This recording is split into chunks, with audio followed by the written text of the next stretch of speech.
Okay, readers, I'm going to give this a go. It's been a little bit, I'm a little rusty trying to get back to what I love to do.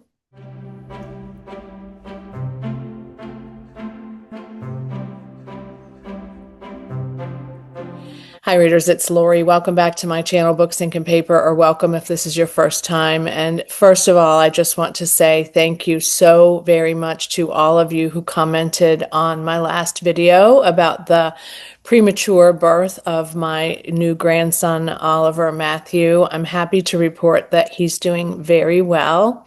He is gaining weight, which of course is what we hope. He is breathing well, getting his mom's milk. She's pumping and bringing it in. They're getting some time together each day, several times a day, usually at least twice. He's gotten to see his sister. He's gotten to see some other family members as well. He's doing great. So I was able to, thanks to my son-in-law's mom, come home for a few days and kind of get settled and do some laundry and work, which I did do. But today, ironically, I have the day pretty much free. I'm going to work, obviously, but I don't have any appointments for coaching. I don't have any students. I don't have any meetings. I don't have anything today. And now I do for the next couple of days. But saying that, though, means that I will be trying to put a little bit of effort into creating some content or maybe editing some content. So this will go up when it goes up, but we'll see. But thanks again for your patience. I really appreciate all of you. I appreciate all of you for sticking with me and for all your kind messages on the YouTube channel and that video. I am so surprised by how many people said that they were either premature or their family members or themselves had a premature baby. It definitely isn't something that we are used to necessarily. We had a few that were a little early, but they were certainly closer to the 40-week mark. And I did go into early labor with Megan, but they were able to stop it. And then we had her at, I think, 38 or 39 weeks as well. But I I am just amazed. I'm amazed by the quality of care, the nurses. I'm amazed by the way that he's growing. We've even seen smiles. We've seen his little stretches. It's the most incredible thing. Every one of them has just been stunning to me, and I can't tell you how grateful I am to be able to be with them. So today I'm hopefully going to tell you about what I read in the month of April, and there's not a lot. There's not a lot of books that I read in April. It was both a combination of work pressure, but also just we were doing a lot of things to try to get ready for what we knew was going to happen and we thought was going to happen in June. Maybe we had a premonition, I don't know, but it just seemed like it was a really busy month, April, and I also had a little bit of trouble focusing on reading in April and wanting to read different things in April. I did read another book that I almost finished in April, but not quite. So that one is going to be on my May wrap up, but I did read that, and I did read another book a little bit as well, but I just wasn't able to make much progress there. So that one, I'll tell you, is Hello Transcriber, and I will get back to that probably this month. As I'm enjoying it, I just wasn't getting like into it. So I think I'm going to finish it, but we'll see. But let's talk about what I did finish in the month of April, because that's why we're here, right? That's why you're here. That's why I'm here. So here are the stats. I read 3 books. In the month of April, that was 1,241 pages. I read them all in hardcover, which is very odd for me, but I'm happy that I did that. They were all backlist books for me, so I'm also happy to report that until the month of May, when I finished this last book, every book I have read this year so far, up till May 1st, has been backlist books. I'm very, very, very proud of myself for that. And I'm also starting to get a little antsy about some of the new releases, so we'll see what happens. But it was an average of 11 days for me to finish these books, which is a lot. I'm just going to say that's a lot. And one of these is super small. Now, the moods, every single mood you can imagine was in these books. Tense, reflective, mysterious, lighthearted, hopeful, funny, emotional, dark, and adventurous. It was such a broad range of experiences, and I'm happy that I had this broad range. It was not expected, I guess. I did know one of them was going to be funny and quirky and, all those things, lighthearted. But I wasn't really as certain about the other two, and I was surprised by both of them, I will say. My pace, it says 33% of the time I was fast paced, and then the rest of 67% I was medium paced. So I think that's pretty good. I mean, generally speaking, like I said, I was just doing what I had to do in order to make this work for me and for the books that I wanted to read. Page numbers. This is also maybe indicative. So 67% of the books that I read were between 300 and 499 pages. Now, neither of these are at the end of that 499. They're all pretty small, but they were robust in some ways. And then 33% was 300 pages or less. So of those three books, only one of those books was 300 or less, and I know which one it was. They were all fiction. Yes, I'm still stuck in the fiction boat, and I can't seem to change pathways. It's just the moment. It is what it is.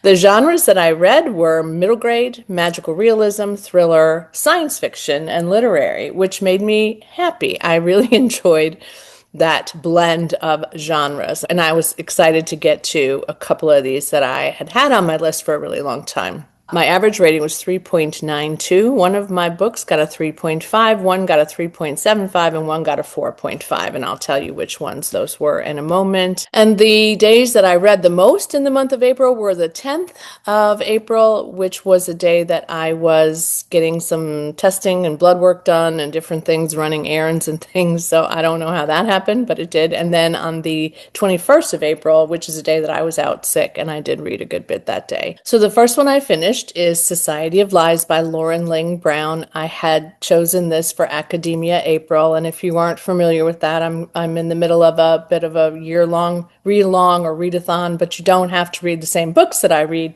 They all have a theme. In April, the theme was Academia April, and this was the one that I chose and I had really wanted to get to because I've had this one since at least 2020. But I think maybe even earlier.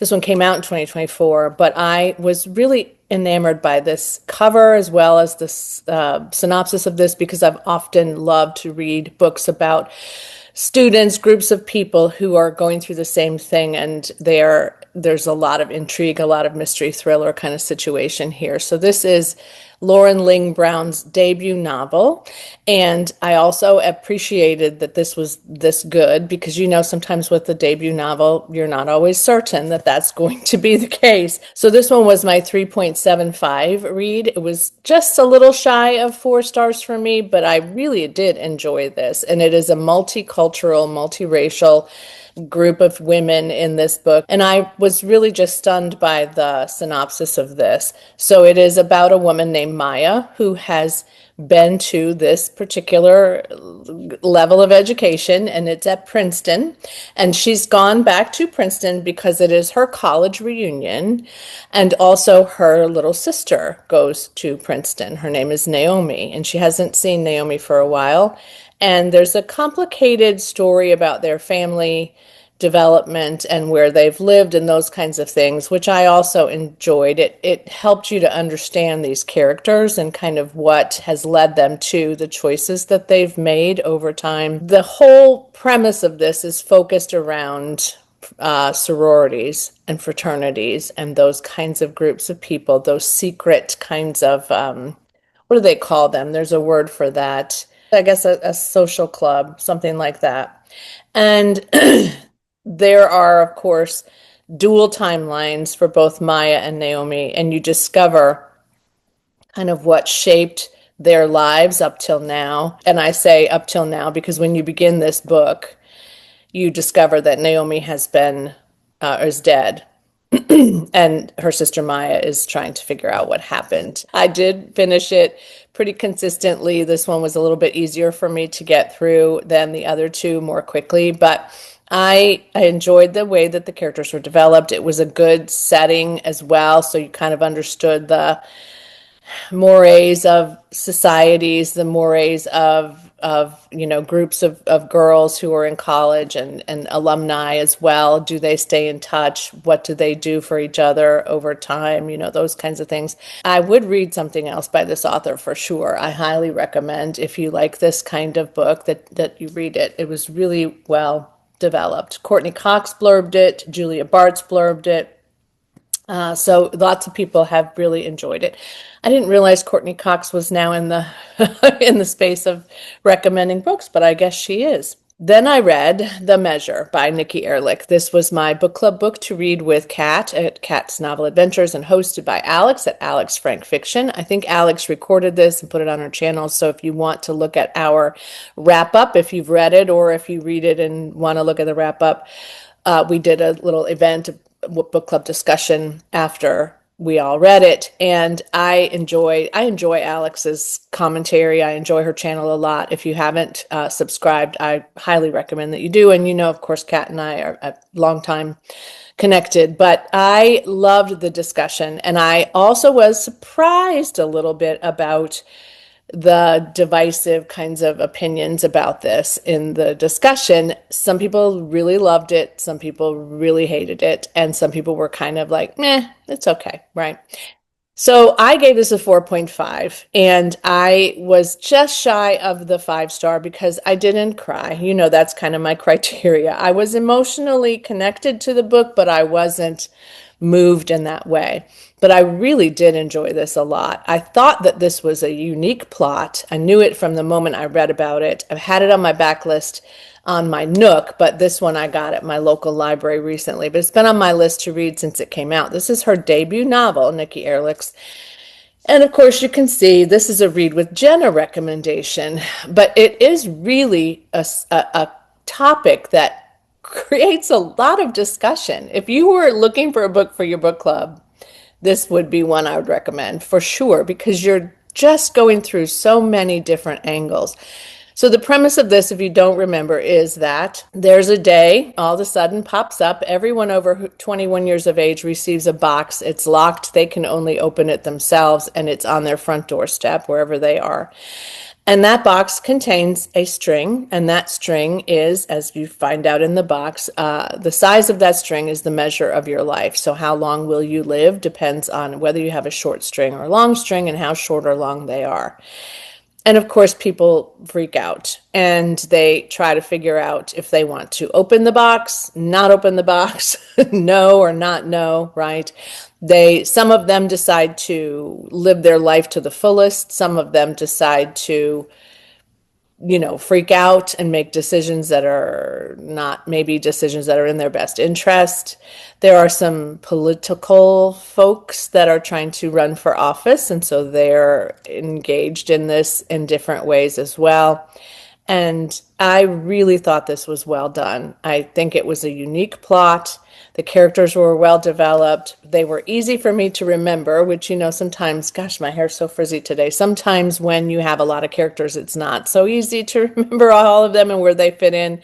This one worked for me. I was very, very happy with the development of all of them. I did not like one of them, but again, it's kind of that bent that we're all going through right now too, where some people are in charge and some people are not, and it was really tricky. It also talks about other countries and what their experiences have been. People learn from each other. People learn from their own self reflections, and they make goals about if they have this much time left, what do they want to do with it?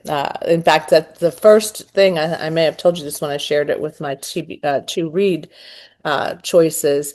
There's a quote by Mary Oliver, whom I love, and it says, "Tell me what you plan to do with your one wild and precious life." And I think that is the main focus of this, is what if you had a specific period of time left to live, what would you do with it? And ironically, I read another book recently and I finished it in May that kind of has a little bit of the same feel to it. So I had two really difficult books back to back, and they were also brilliant, very, very well done. So I highly recommend that one. And then the last one that I read, the Millicent Quib School of Etiquette for Young Ladies of Mad Science by Kate McKinnon, and also G. Edwina Candlestank, which is a character that she has created for this. I enjoyed this very, very much. It was time for me to read a middle grade. I had read a middle grade in March, obviously, but I had another one, which is a surprise because I don't usually read a lot of middle grade. My partner had been recommending this book for me for a while.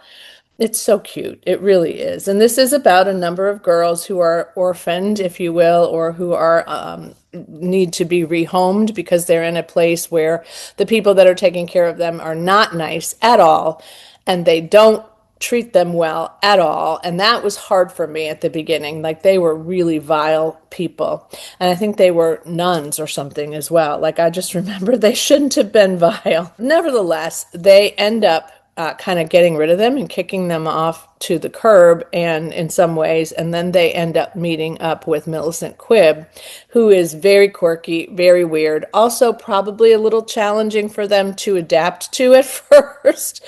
And some weird things start happening, and you do learn a bit about science, but it's not real science, and it's just hilarious. It was just so cute and so funny too. There's lots of illustrations in it, and if you haven't read this, I highly recommend it. Warning, do not eat web. There are also footnotes throughout, which is great. I did try to listen to this. Here's another one. And I think for me, that the fact that Kate McKinnon narrated it was good, and I probably could have listened to it the whole way through. And my partner had gotten it on audiobook, so that's how she read it the first time. But in the end, I really enjoyed reading it physically because when I was listening to it one day on a walk for a very brief period of time, they kept referring to these footnotes, and then I couldn't see the footnotes, and the appendix. And so I really was thinking, okay, I need to do this physically. And so that's what I did. So will I read the second one? Probably. Do we have it? We have it on audio, but we don't have it physically. I may do it on audio. We'll see. But it's really a very unique premise. It's so cute. I really want to give it to my granddaughter to read soon because I think she would really like it. And it's very, very quirky. So, Millicent Quib and the School of Etiquette for Young Ladies of Mad Science got a 3-star rating from me. But 3 stars is really good for me. It's good for most people, and I really enjoyed it. Also, in the frame of mind I was in April, some of my ratings may be related to some of the things that I was having to complete and finish and struggling through a little bit. Okay, readers, I hope you liked this wrap up. I hope you enjoyed learning about these books. If this is the first time that you've heard about them, or if you've read them, you're probably smiling and agreeing or not agreeing, which is also okay. I would like to know in the comments below if you'd like to let me know which ones of these books you might have read or you might pick up in the future, or any other books that you'd like to recommend that remind you of these books. That's also a wonderful thing. I do, again, love books about academia. I love books that are, funny and quirky in middle grade spaces, and I absolutely loved this unique speculative fiction that we got in the measure. So you know how much I read and what I read. So you know exactly what to recommend, and I love when you do. So if you don't want to leave an actual comment, but you want me to know that you were here, you can leave an emoji in the comment section below. So you could leave a schoolhouse maybe, or students or desk. I don't know what there might be. Notebooks, I know there are in this space for that one, academia. This one, you could leave a cup for the measure of something because we don't have a string, probably emoji, but also just whatever sort of comes to mind for you, sunshine or dreary clouds. And then for Millicent, you could leave some science kinds of things. You could leave little girls, you could leave butterflies, you could leave a little dog, whatever you want. Whatever works for you. I appreciate you joining me today and sticking with me through this bit of a hiatus, and for all your comments and your support and your caring for our family. We just couldn't do what we do without everybody on the planet that really supports us and cares about us and thinks about us now and again. So All right, readers, I should be back fairly soon. We'll see. I'm not sure that it'll be as consistent as usual, but I should be able to start getting some things back together until little guy comes home, probably, and then I'll be over there a little bit more than I will be in the next few weeks. So take good care. Happy reading. Bye.